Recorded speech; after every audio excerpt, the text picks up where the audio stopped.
I wanted to ask you a question. You mentioned that you got the guitar reset for action to make it a little higher.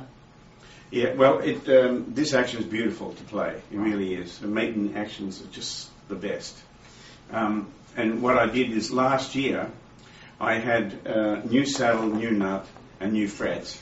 And he set it a little higher and said, "What do you think?" And I said, "Well, I think it sounds a little better. I'm going to get used to a slightly higher action." Right. So I have, and it's made my hands stronger. And it took about a month of playing shows and practicing and stuff for my hands to not be sore.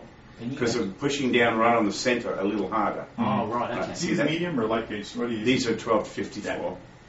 Yeah. On the big guitar that I play, the Aboriginal song, lower. I have 13 to 58. So. Yeah. But these are Diodario J16 I put on last night. That's what I tell everybody to buy. Yeah. They're them or Martin SP. You know, they're the best two strings that I know. They're most consistent as well. You know.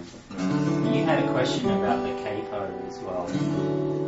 Well, we were talking about why you use the capo so often, and one of the things is I know that makes the action really optimal for a lot of songs. Yes. You know, but it's not for that reason. Yeah. That's where the song belongs. No, yeah. You know what I mean? The pitch. Yeah, we were talking about that a little bit too. Like I wrote Angelina in D, but one day I put the capo on second fret and played it in E, and I went, "That's where it belongs," and I knew it straight away. Yeah. You know what I mean? I use a capo for things like. And So It Goes, the Billy Joel song that I recorded. It sounds good up here.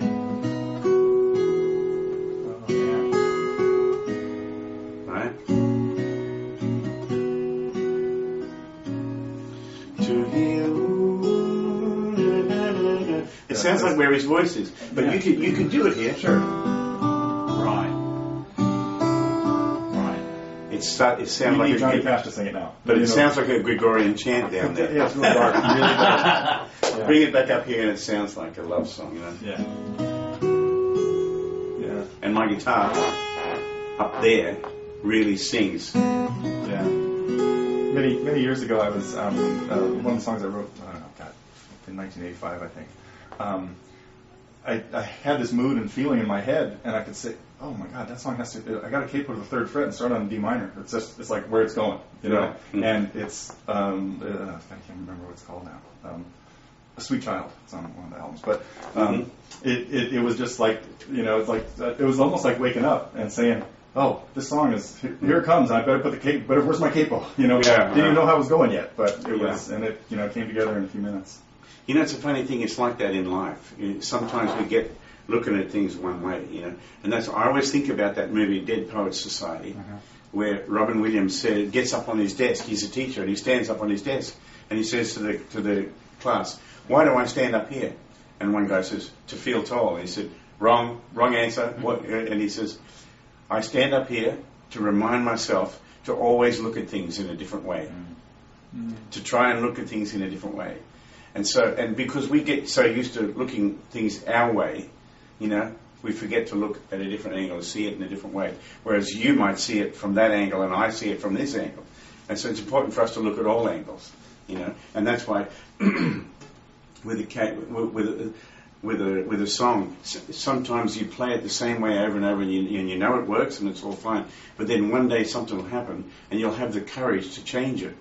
You know what I mean? You'll say, "Well, it's not written in stone. I've been believing that it is, and it isn't. I'm going to change it." There's you know no what I mean? rule book, is there? Yeah. It's like classical gas, you know.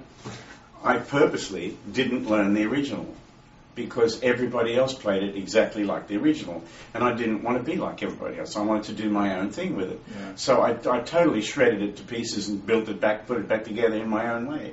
And Mason Williams is a friend of mine, the guy who wrote it, and he loves what I did with it. But the original version is really powerful when you play it with a band and an orchestra. Yeah. But as a solo piece, it's too boring for me. You know, it's and I don't mean that in a bad way. I mean, I know when I lose people's attention. I can feel it straight away. It's like that's why there won't be any weak spots in the songs, because you've got to keep people with you and take them with you all the time. You can't let them out of your grasp until you're ready. You know.